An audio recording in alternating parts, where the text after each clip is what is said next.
Hello, everybody. It's so good to see you today. So some of you might know me. My name is Miss Katie, and I'll have the other two introduce themselves right now. I'm Miss Elizabeth. Hi, everyone. And today we have Charles Waters with us. So welcome to Raising Black Voices, an interview with Charles Waters. We're so excited to have you here. This program has been a community-wide collaboration, and all of the children's librarians have been involved. If you are part of the school year reading program, which you should be a part of if you're an elementary student, there's a special badge in Beanstack for you if you are attending this program today. So log in to get that badge. Please also check out the other Black History events in the Facebook notes link. We have a series called Black Voices, Black Joy, which is members of our community reading Black history stories, and it's wonderful. That's Wednesday nights at 6 p.m. Please also register for a children's author event with Derek Barnes, author of I Am Every Good Thing, on Wednesday, March 3rd, and that links to our calendar. And we want to thank the Believe in Reading Foundation and the Gail Borden Public Library Foundation for providing over 400 books for our participants today. Yes, thank you. And without further ado, we're going to tell you a little bit about Charles and then bring him in. So here we go. Charles Waters was born in Philadelphia. He went to Fairleigh Dickinson University, and then he joined several theater touring companies. So he's a poet, a writer, and an actor. He developed Poetry Time, an awesome YouTube series of poetry. And he developed this during his 8 years as an actor for Walt Disney World. Charles Waters is an award-winning poet and author of children's books such as Can I Touch Your Hair, which is the book that we're going to be exploring together today, and the new book, Dictionary for a Better World. His poems have also appeared in many anthologies for children. Thank you, Charles. Welcome. Thank you. Thank you for having me, everyone. I'm so honored to speak with you today. I hope everyone's having a lovely start to your week. And I'm honored to be here to share my story with you and to share the importance of poetry for young people in the world. So with that, I will go to my author presentation here. And there we go. Hope everybody can see that. So that's me. That's my friend. Her name's Heidi. Her parents are friends of mine, and her dad actually is a stuntman for a lot of the Marvel movies that you see. So that's my friend Heidi. So that's my buddy. So I thought, what better way to start an author presentation than with me with a smiling infant. So,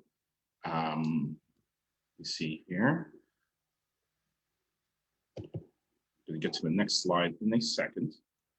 I was born in Philadelphia, December 15th, 1973, and that's a picture of me as a baby. When I was 9 years old, we moved to a town called Yeadon, Y-E-A-D-O-N, which is in the Philadelphia suburbs.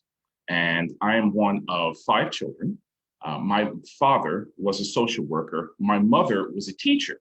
So you're speaking to the son of a teacher here. So that's why I am in awe of educators all over the world for what they do, because I saw all the hard work my mother did for children just like you for many years in the Philadelphia school district. So when I was in school, I played sports. I played football, I wrestled, I played baseball.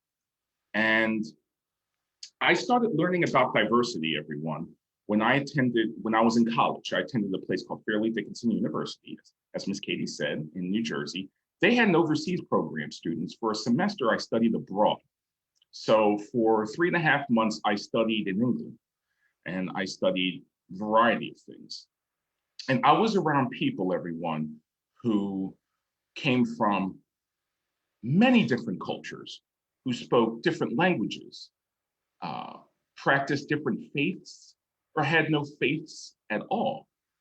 And I tried different foods. And this is where I learned that life is a whole lot more broader than the environment that I grew up in suburban Philadelphia. While in college, especially in England, we saw shows at the Royal Shakespeare Company, and this is when I started getting into acting inside. Maybe that's something I'd like to pursue as a profession as well. Not necessarily acting Shakespeare, though I found him fascinating, his language, but acting in general, because his plays and the other plays I saw in England, it was like a mirror of society being reflected right back to me, and that excited me. I want to talk to you really quick about something called tapping your memory. That's thinking about things from your past and then writing about them. So that's a picture of me when I was 22 years old. I was in Niagara Falls. A play that I was in college was actually selected to perform at a program in the Niagara Falls area. So our college theater troupe went to Niagara Falls and performed. And I'd never been there before, and I was taken by the majestic beauty of Niagara Falls. The smells, the visuals. And years later, about 2 decades later, I decided to write about that experience. And so I came up with that poem, which is called The Honeymoon Capital, which is the nickname of Niagara Falls. And what that did for me, writing that poem, was it brought back a certain feeling, a memory. And that's what you do when you write a lot of your poems. You write about the world around you, but it's also good to think about your past and writing about it. And it doesn't mean you have to share your writing, because some of the poems may be too personal, but it's a way for you to etch in print a memory that you had. So I graduated in 1996 from Fairleigh Dickinson University. They asked me to speak at their college graduation. I was honored. And after 18 months of a lot of rejections, I would audition for jobs and I wouldn't get them. I finally got my first professional acting job. And wouldn't you know it, everybody? It was a play by Shakespeare. So that experience in England paid off. So I also like to talk to you about taking risks. And some of the times they don't work, but at least you tried. And some of the times they do work, and you would have not known that they worked had you not given it a shot, which is why I'm so thankful I took a chance in going to England for a semester. So my life changed, everybody, when I toured with a company called Poetry Alive. That's myself and my pal Carl Lombardi performing a poem called My Dog is a Plumber by Dan Greenberg. Poetry Alive is a company where they hire actors to perform poetry as theater. So you have to learn your poems by heart and perform them. By learning them by heart, I mean, you have to learn this, you have to learn the poems. You can't just hold the poems up and read them while performing. You have to know them by heart. I performed 3 years with Poetry Alive. We did 4 different shows: high school, middle school, upper and lower elementary. And we took some of the poems and created our own college shows that we did as well. I performed over 225 poems in 3 years with Poetry Alive, everything from Edgar Allan Poe to Jack Prelutsky and Maya Angelou. So I got into poetry through that. The reason why I'm speaking with you now, it started with touring with Poetry Alive. I didn't get into poetry until I was 29 years old. That was my first year with Poetry Alive. And I'm passionate about poetry because of this job. My teachers, my teachers when I was your age, didn't teach a lot about poetry. My guess is because they were intimidated by it. Poetry is the most accessible art form you're ever going to find. It's accessible because some of it is short, so it doesn't take you long to read a poem per se before moving on to the next one. There's so much white space on the page because poetry has line breaks and so forth and so on, that it's less intimidating to to one's reading pleasure.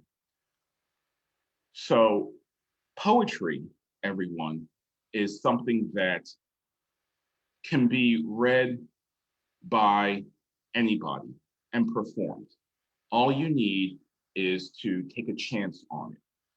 So thank goodness for this job, and thank goodness for your teachers and the foundation that brought me here, because you're getting into poetry now as a young person, and I wish I would have gotten into poetry sooner. So I worked at Walt Disney World, everybody. I know a lot of students love hearing that. I worked at Walt Disney World for 8 years. The most high-profile role at Walt Disney World, I did a number of roles, was the role of judge at the American Idol experience at Disney's Hollywood Studios. So that's me, and those are some of my colleagues. I also played the roles of assistant director and director at the Indiana Jones Epic Stunt Spectacular at Disney's Hollywood Studios. So you see me there with Indiana Jones. And all our dreams can come true if we have the courage to pursue them. That's my former employer, the late Walt Disney.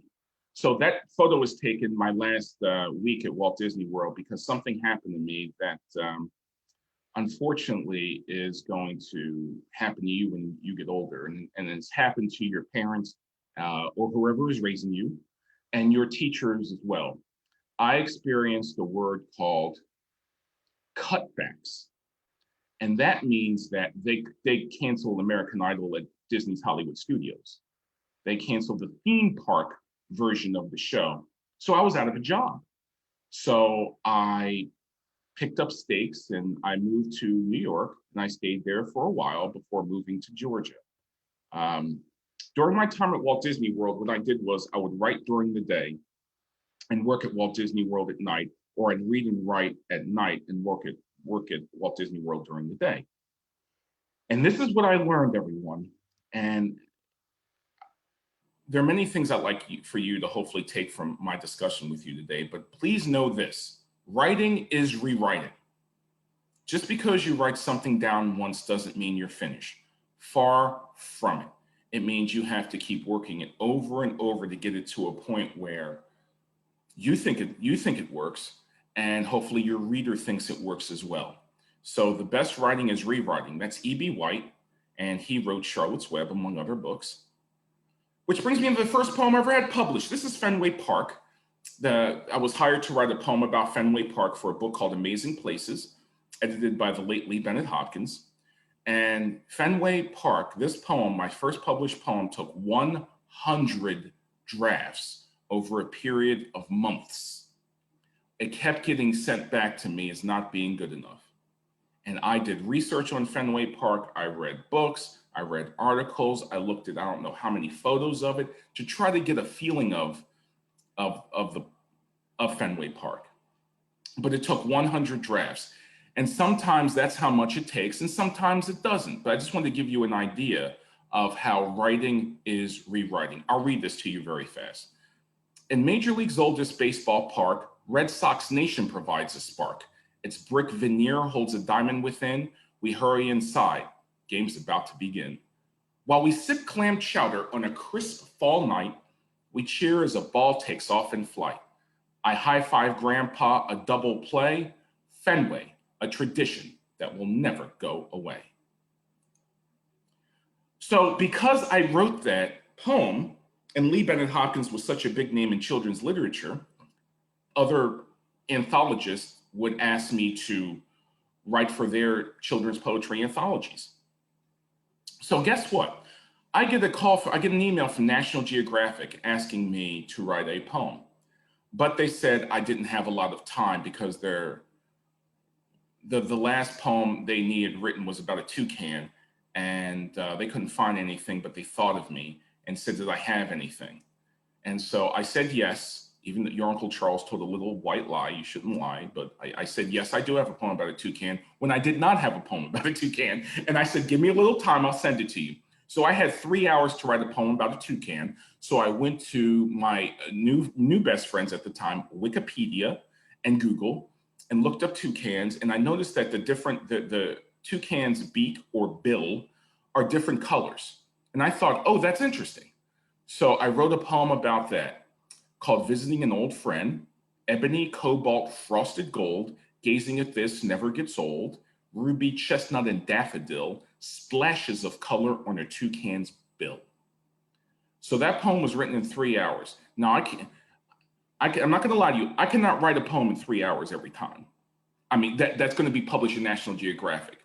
But for some reason, because I worked on that 100 drafts of Fenway Park, it put me in the position where at that moment in time, I was able to write a poem for National Geographic in 3 hours. This is why writing is rewriting is so important. Also, I think by writing about a place with great specificity, you manage to make it universal. That's a writer named Bonnie Jo Campbell. So students, another important point here.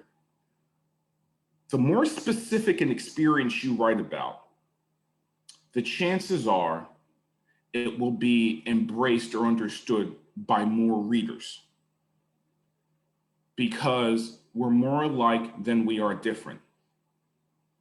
And the specificities of the situations in our lives gives meaning to not only yourself, but others. I call it the human factor. So specificity would be this poem here. National Geographic asked me to write another poem for another book. And they asked about a true story. And they said, Charles, we'd like a true story and we want it real. And so in other words, they didn't want something sugar-coated. So they said, don't hold back. So since I was born, and for the first 9-10 years of my life lived in Philadelphia, the nickname of Philadelphia is City of Brotherly Love. So I wrote this poem here. Buzzing around Doug's birthday party with the alacrity of an over-caffeinated bee, clutching fistfuls of tickets to play more free video games, I dart to the bathroom to empty my soda-filled belly when two older kids, stringy-haired and dotted with acne, bump into me, stare into my eyes, chuckle, and unleash a word I had never felt the venom of prior to that moment. It has 6 letters, 2 syllables, and 1 punch to my soul. I freeze in shock as they walk out the door. My mocha-colored skin burns red with anger, my face turned downward in shame. So I was about 6, maybe 7 years old when that took place. That was the first time I was ever called a racial epithet. I was called a racial slur. I was called the N-word. That was the first time it happened. And I knew what the word meant, and I knew that it was bad, but I never had someone call me that. And that's what happened to me when I was 6 to 7 years old. So to go back to the beginning of my talk, it's about tapping your memory. Now, because I was hired to write a poem that was about a particular subject in my life that affected me, I decided to write about this, which I hadn't thought of for decades. I hadn't thought of this for years, but being hired by National Geographic to write a hard-hitting poem about my youth, this memory just came flashing back to me all of a sudden. And like I said, you don't have to publish or read out your personal poems if you don't want to, but I think it's good to write about those experiences. So through that specificity of that childhood incident, hopefully that's universal to the reader, because we've all had hurtful things said to us at one point in our lives. No one is spared that, unfortunately. So, jotting down your thoughts on notebooks for the win. So that's a photo I took of just a small portion of the many little notebooks like that I have. So students, here's what I do. If I see something that interests me, I write it down, and you accumulate enough thoughts on paper of things that you may see. You could just say something like, the tree may look a certain way to you, and you just write down how it looks to you. And then months later, you may go through the notebooks and you may see something that could be the potential for a poem. Many of them are not, but you never know. So I also have a notebook app on my phone called Notebook. And if I see something that interests me, I just tap it out quickly on my Notebook app, and then I go about my life. And then a couple of weeks later, I'll look through the Notebook app and see all the things that I've written down, or I've tapped into my cell phone. And I transcribe it from the cell phone to one of those little notebooks that you see there. And like I said, that's a small portion of them, because I've been collecting those notebooks and thoughts things of that nature since 2006. So here's an example of jotting down something in the notebook. This poem is called Snowflake Catcher. It's by my dear friend, the late Paul B. Ginesco, a wonderful writer and anthologist. This is about so I'm walking, in the park like you do, and it's snowing. And I was fascinated how, for some reason, the snowflakes disintegrate in the palm of your hand. And so I just typed that out on my notebook app. And then I transcribed it to one of my notebooks. And then I'm looking for poems to write about, and I come across that. And I wrote it and sent it to Paul Ginesco, and he accepted it for his anthology. So, fun fact, every handprint that we have is different than another human being's. No one has the same designs. The same thing with a snowflake. Every snowflake that falls from the sky has a different design. So I thought snowflakes are like signatures, and it's almost like shaking hands with nature. So I came up with Snowflake Catcher. Remove gloves, elevate palms to chest level, face them toward vaulted ceiling. Let frosted filigree settle into your paws, melting its signature into yours. Now, I'm going to talk quickly about this student right here. There may be many of you that are like the student right here. This young person, years ago, was going to see me perform. He came in with his teacher before the rest of the school did. And he asked me what I was going to do. And I said, I'm going to perform my poems. And he didn't understand what poetry was. So I said, okay, what's your favorite thing? What do you like? He said he likes sports. I said, what sport do you like? He said boxing. Thank goodness I actually had a poem about boxing called The Sweet Science, which is the nickname for boxing. And I performed. I said, okay, we're going to perform the poem now. So I said, you're going to be a boxer. So I performed the poem as he was the boxer, and he followed the words of the poem. He just followed what I was saying. And from that, he understood what poetry was about. So when I did do the poetry performance at his school, he was interested. And that's what poetry can do, everyone.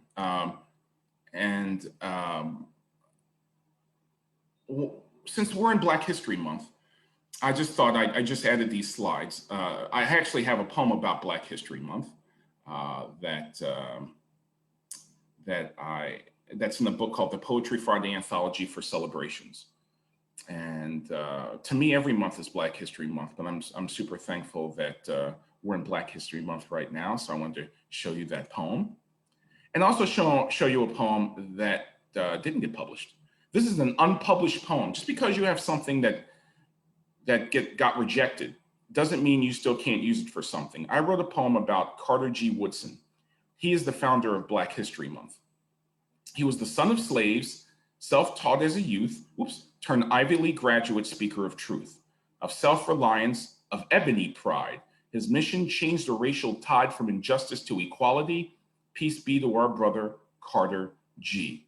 I hope you actually look up Carter G. Woodson. He was a fascinating person.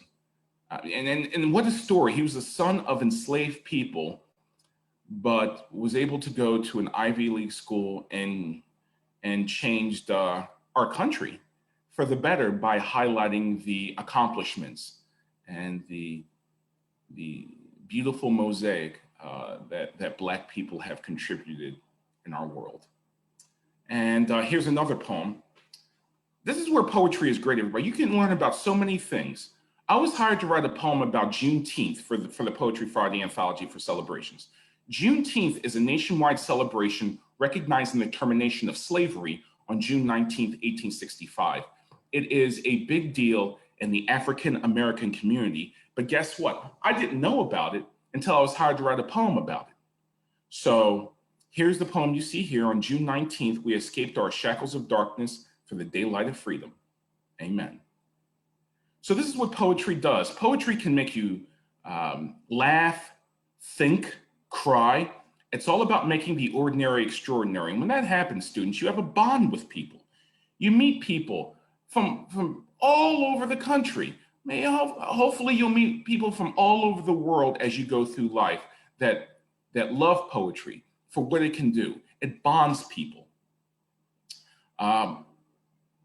Never quit. Luck is what happens when preparation meets opportunity. Luck is what happens when preparation meets opportunity is a quote by Lucius Seneca. And the reason why I put that quote in is to tell you about Can I Touch Your Hair? My first book. Can I Touch Your Hair? Poems of Race, Mistakes, and Friendship was a book co-written with a poet from Alabama named Irene Latham. And Can I Touch Your Hair takes experiences that Irene and I had in our lives. And we reimagined ourselves as fifth graders in present day, taking our 1980s childhood experiences and putting them in the present day and writing about race, but also writing about universal topics with race as a through line. So you can see on the left of this, is Irene's poem, The Poem Project, and to the right is my poem. So Irene and Charles are two kids in fifth grade in Mrs. Vandenberg's class. And Irene is very shy, and Charles is super personable, sometimes too much so.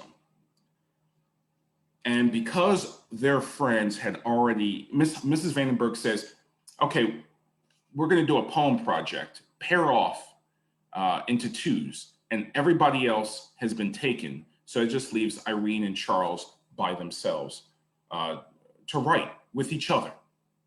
And they're not sure about each other. One's white, one's black, one's a boy, one's a girl. One is shy, one is excitable. But through writing poems and getting to know each other, they develop a friendship. They develop a respect for each other. Irene and I wrote these poems just using our own names as placeholders because we were going to replace them with different names. But because the poems became so personal, we decided to stick with those names. So you'll see poems about hair. And this actually brings me, the poem to the right is called Strands. That's my poem, where you can find the title of the book in the poem. And, you know, this still happens today, students. You'd be hard to believe. I'm a grown man. And a couple of years ago, a student, I won't say where, I was doing a workshop, and a student, mind you, I'm old enough to be this person's father. This student, to impress his friends, who I was doing a workshop with, walked up behind me and palmed my head as a basketball. Now, I'm about to be a middle-aged man, and I had a child palm my head like a basketball. So it's not right to do that at any point, no matter how young or old you are. But my point being that this still happens, that somebody did this. And the person who did it was actually, in this poem, the person who touches the Charles character's hair is white. The person who palmed my head like a basketball is black. So, it doesn't, sometimes color doesn't have anything to do with it. And so I let the student know how uncomfortable he made me, and he got into trouble and what have you, as he should. And I hope he learned a lesson from that. But I just want to tell you that these experiences that happen still happen to me now, as I'm 47. It still happens to me now as a 47-year-old man. And it was really bad. It happened, a child did it, which really frustrated me. So after the child left, because he got kicked out, I held up the book in front of his classmate and said, "This is why I'm at your school, because this stuff still happens to me and it'll still happen to you unless you confront it." So anyhow, we have poems that deal with hair. We have poems that deal with family dinners. We have poems about dealing with church. We have poems dealing about the respectful yet complicated relationship we have with law enforcement. And so, you see the Officer Broussard poem on the left. To the right, when you read this book, everybody, if you haven't already, the poem to the right, News, is actually one that Irene wrote. I wrote Officer Broussard. Irene wrote News. News is my favorite poem in the book. because it's a poem that is at once simple and complicated at the same time. And I'd like to read it for you really fast. News. I always know when news is bad because Papa clicks off the TV when I walk in. Let's go to the park, he says. He swings me high and higher, doesn't stop till I ask him to. We feed bread to the geese, race up the hill. We watch a caterpillar climb a blade of grass. Only then does he tell me about Trayvon, about Ferguson, Missouri, what happened and why. We stare at the clouds, how they drift and disappear. Somewhere it's raining, he says, and I swear I can hear the thunder crack. Now, what makes this poem so simple that it's about a father and daughter hanging out, but it's about more than that. It's about a father and daughter trying to process what's going on in the world. Now, 1, 2, 3, the fourth stanza mentions Trayvon and Ferguson, Missouri. Ferguson, Missouri, if I remember correctly, was when Michael Brown got murdered by the police. But you could switch out Trayvon and Ferguson, Missouri with George Floyd, with Ahmaud Arbery, with Breonna Taylor, with Philando Castile, and many others. So the poem is at once present about now, but it's also timeless. The poem to the left, Officer Broussard, is a semi-autobiographical poem about a cop who helped me out at a real low point in my life.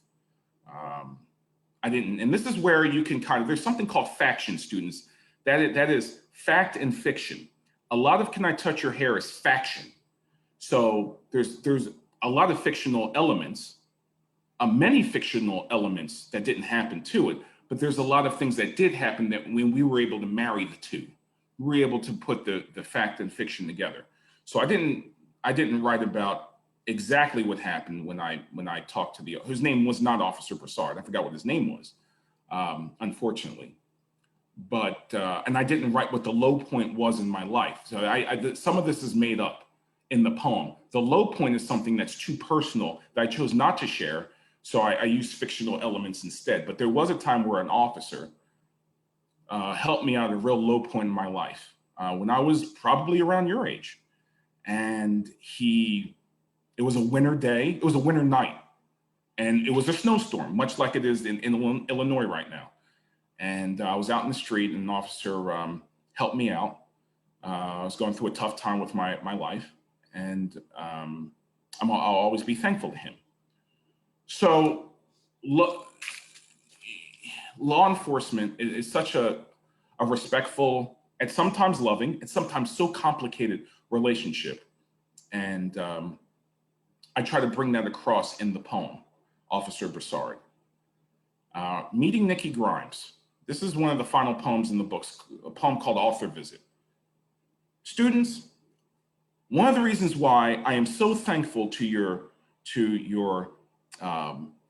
community for bringing me here is because an author never came to my school, neither did an illustrator. I perhaps would have gotten into this,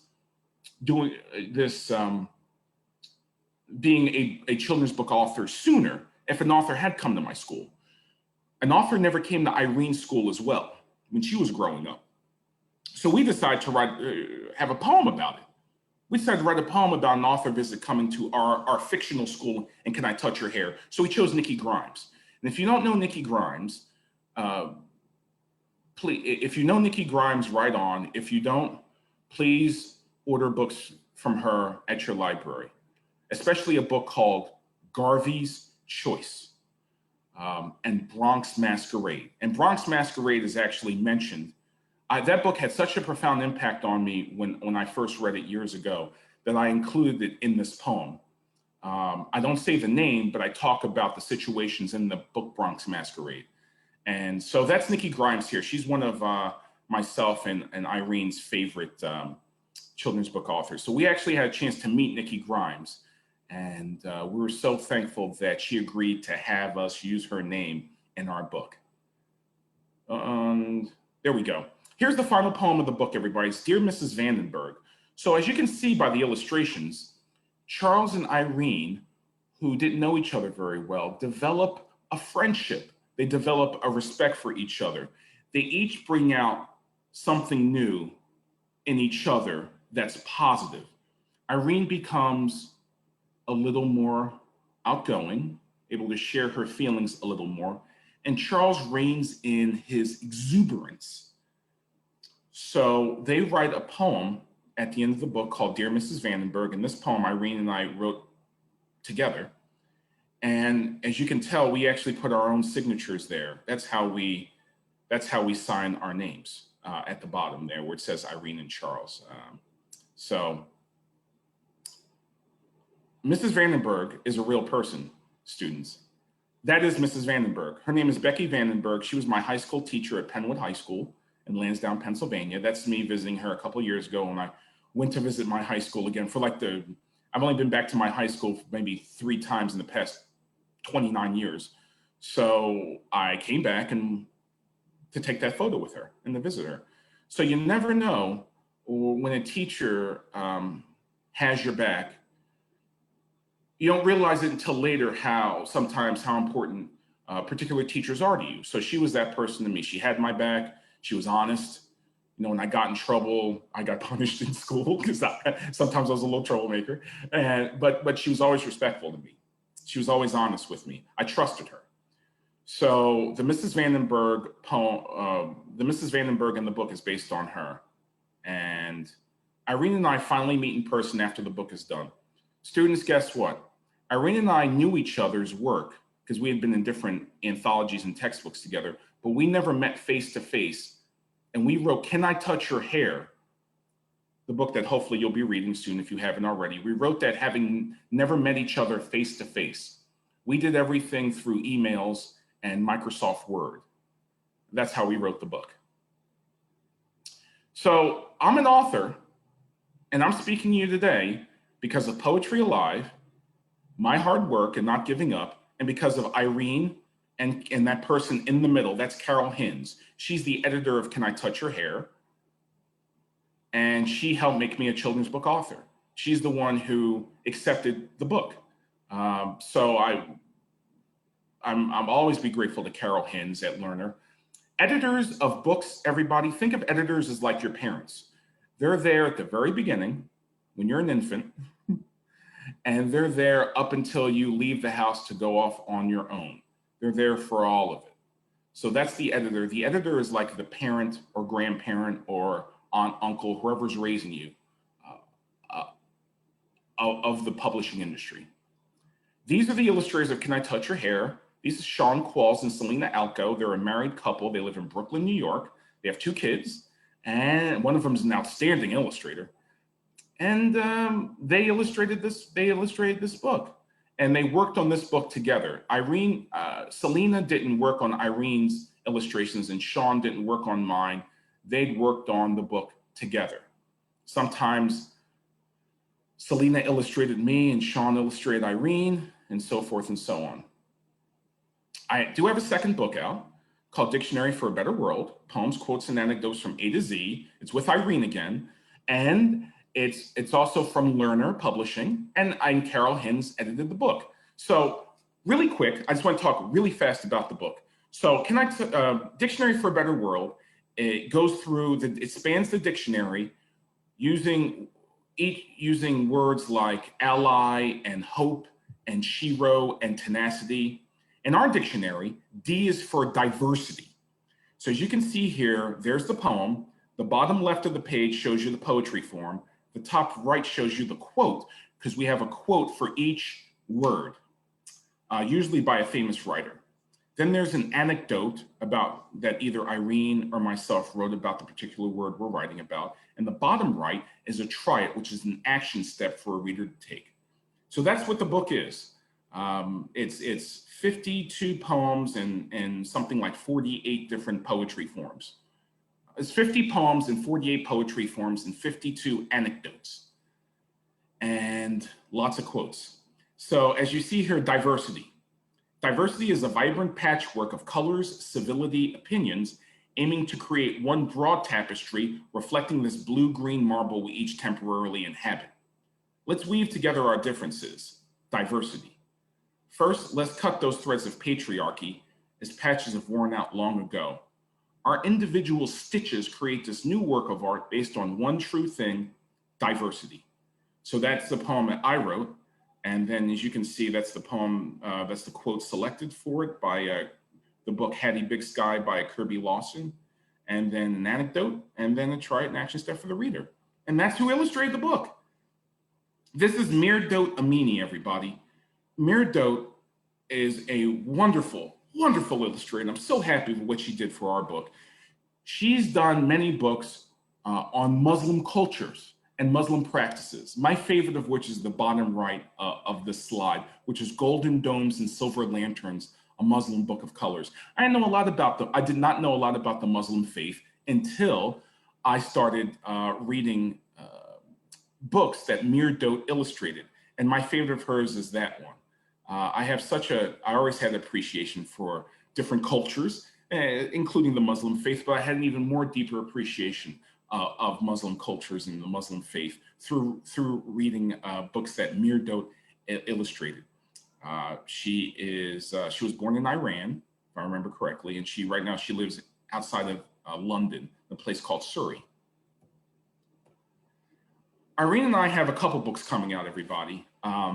One is a book called Be a Bridge, which is taking some of the concepts of Can I Touch Your Hair, but making them for kindergarten or second graders. So that's something like a 500-word picture book that we're doing. That comes out in the fall of 22. This is tentative, the release date of this book, spring 22, but it's called African Town. It's an historical fiction novel in verse about the last transatlantic slave trade in our nation's history. And these two men kidnapped over 100 Africans, brought them to Mobile, Alabama. They became enslaved people. Slavery ended. They asked for reparations. He said no. They asked to go back to Africa. Person said no. So using their own wages, everybody, working jobs and for money, I can't even begin to tell you how bad they were. They created their own town. They brought land off of the person who brought them there and created their own town called African Town in Mobile, Alabama. And guess what, everybody? African Town is still around today. And some of the descendants live there or in and around that area of those enslaved people. So we're really excited about that book. I want to let you know that you're investigative reporters of our universe. That's what children's poets are. And I believe children's poetry is within you. And that's what I'm talking about, seeing the world and writing down what you see and creating poetry out of it. And I believe in you. I believe in all of you. And I know we're going through tough times right now with so much racial strife in the world, and on top of which we're in a pandemic, the worst seen in 103 years. But we're going to get through this. We're going to get to the other side of this. We just keep having to look for daylight, even though it seems like sometimes darkness is around us. So there you go. That's my author presentation. And now I'll take questions from you all whenever you're ready. Yes, thank you so much, Charles. That was so inspiring and just informative and wonderful. We have some questions in the chat box from some young poets, some people. So I'm going to ask Elizabeth to start with the questions. Okay, so our first question for you is advice. What advice can you provide for an aspiring young poet? The best advice I can give you is to read a lot. Go to section in any library in the United States of America. Go to section 811, because 811 is the poetry section. 811 is your friend. The library is your friend. First of all, let's get that out the way. Let's shout that from the rooftops so everybody can hear it. The library is your friend. The library has been a lifesaver to me, because I see the world reflected back to me. and it's given my life meaning. It's expanded my mind. So libraries, but also Section 811, the poetry section, is a game changer for you. So I'd say read a lot. Read a lot and see the world and jot down what you see. And then from reading a lot, you'll understand more about poetry. So that'd be my advice. It's a great question. That's a great, yes, and great answer. Another one is, who inspired you when you were young and a young reader and writer? Let me see. You know, I wish I had known about poetry poetry for young people when I was the student's age, because I would have gotten into it faster. When I was a child, you know, kindergarten, first grade, I read the Berenstain Bears. And then I used to be obsessed with sports. And so I read the sports page of the Philadelphia Inquirer newspaper 7 days a week. And that helped me get into reading. And then biographies about sports figures. And then what happens was, the more life you experience, the more your taste may change. And so while I love sports now, I don't watch it hardly. I don't think I watched the Super Bowl this year. I mean, I didn't really care. So, which is fine, because I have different passions now. So, yeah. So growing up, I admired sports figures, who you all probably don't know about. But I will say, since Illinois, I did admire Michael Jordan, because Michael Jordan was determined to succeed. And Michael Jordan was actually, I don't know if you knew, you probably all know this, you're from Illinois. Michael Jordan was cut from his junior high basketball team. So the greatest player probably maybe in NBA history got cut. And look what he accomplished. He used that as fuel to keep going. So yes. So sports figures when I was growing up meant a great deal to me. That's what I admired. I didn't read as much as I do now when I was their age. Though I read well, all I cared about was sports. Awesome. Thank you. Elizabeth, we have a bunch. Do you want to choose one? Yes, we have a question here from Ethan, and Ethan would like to know, why did you choose to write poems for kids and not adults? Poetry Alive, that's a great question. That was through Poetry Alive. Poetry Alive, we performed adult poems. We performed a lot of adult poems in the high school show, and some in the middle school. But for some reason, it was performing poems for people like 3rd to 5th grade that resonated with me the most, and also somewhat middle school. So I think it was because of that. There was something about that age group and performing those poems specifically catered to them that appealed to me. Though, you know, I have great respect for adult poets. There's something about poetry for young people. It just brings out the child in me again. It's almost like, it's gonna sound weird, but it's almost like a melding of the 5th grade me and the adult me together when I read poems for young people. So, yeah. Great. Thank you. Another question. This is a really good question. We have someone actually that lives in Wallingford, Pennsylvania, outside of Philly. His mom works at Ardmore Avenue in Lansdowne and knows Mrs. Vandenberg. Oh my goodness. Crazy. Oh my goodness. So that's really cool. I love that. Yeah. Yes. My friend, Mrs. Vandenberg. Guess what, students? I didn't mean to interrupt you, Ms. K. I just want to say, when you get my age and you go back to visit your schools and your teachers are still teaching, or even if they're retired and you keep up with them, sometimes when you're an adult, they'll let you call you by their first name. Ooh. So I instead of calling her Mrs. Vandenberg, I call her Becky now, and the high school version inside me goes, I'm calling her by her first name. But yeah, that's great. That's great. You know Mrs. Vandenberg. She's been teaching at that school since 1988. She's helped a lot of students. My That's first day great. of school was her second day of school because she had just moved there from New Jersey. Wow. So I always That's a, felt like I had a bond with her because we were both trying to figure out the school at the same time. So, yeah. Wow. yay! Yay. Yay, that's This fun. question is really cool. So Love did it. you and Irene have any input for the illustrations in Can I Touch Your Hair, or did the illustrators just do their own thing and then you see the end results? Here's what you gotta say. Excellent question. Here's what happens.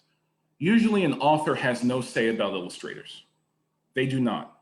Students, it's separate. All that is taken care of by the editor and someone in a position called the art director in a publishing house. They figure all that out. Your job is just to write, and then they take what you've done and give it to somebody. You're pretty hands off. Learner was very inclusive about that, which was a surprise to me only because I was taught it was the other way. They said, this is who we're thinking of. What do you think?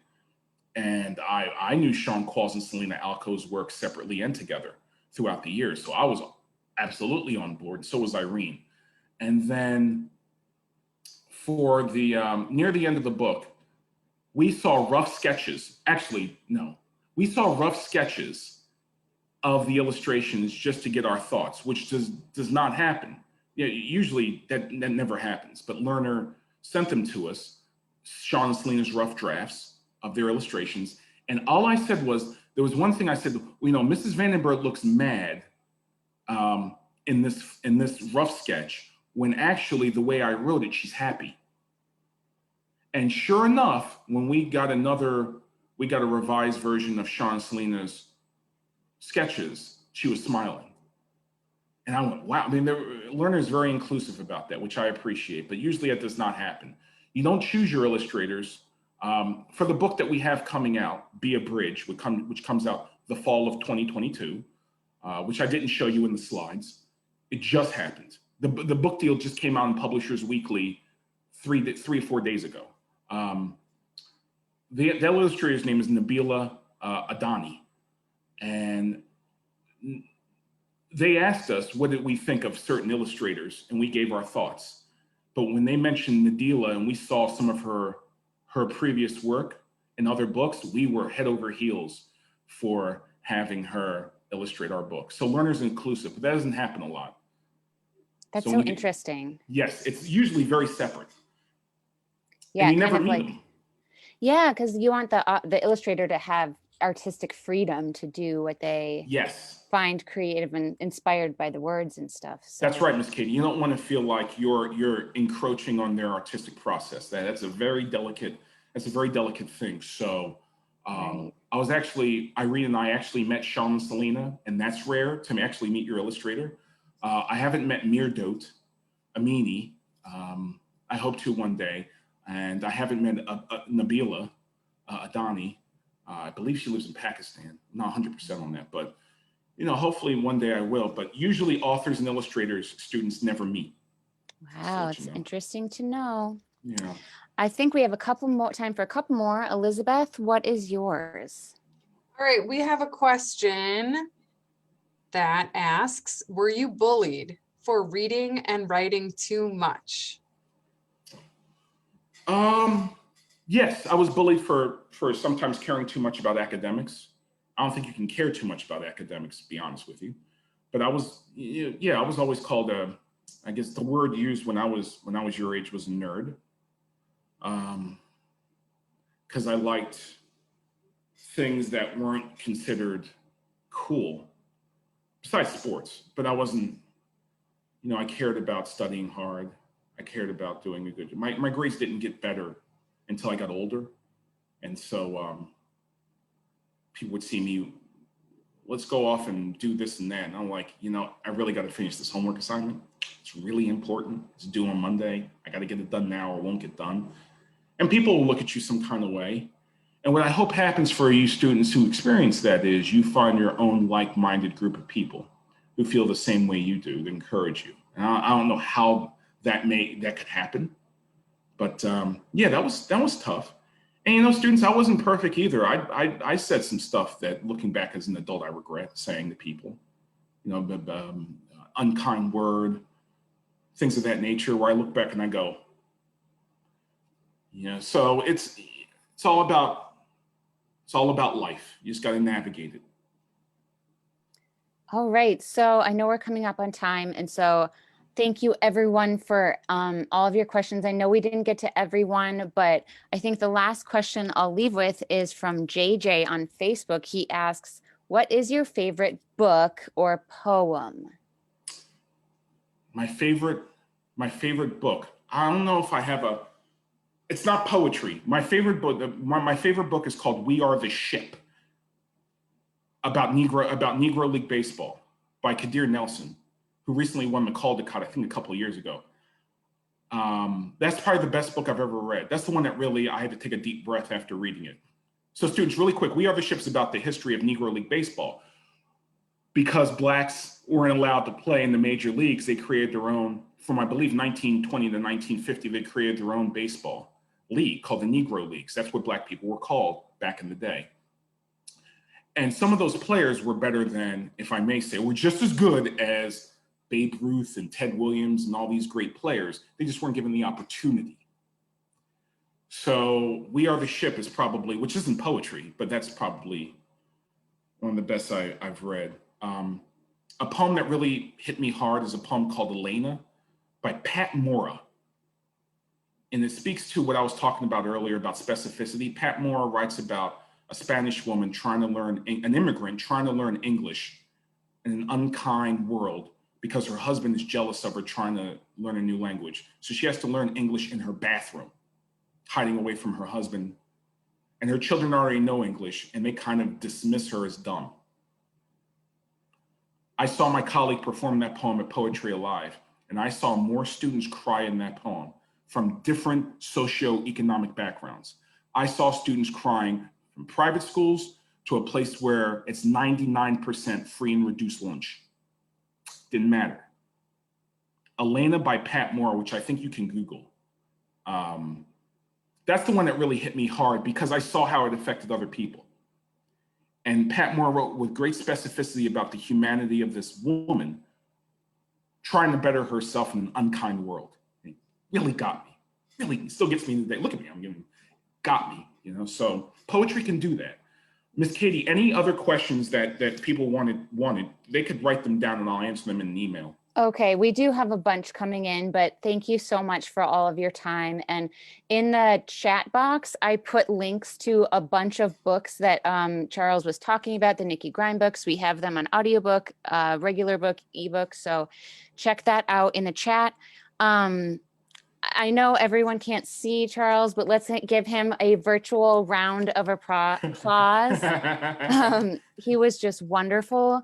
And thank you so much for what you do every day for kids, for librarians, adults, teachers, families everywhere. Just thank you so much.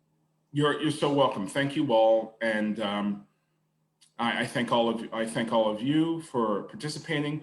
Do me a favor, students, this is gonna sound corny, but hear me out.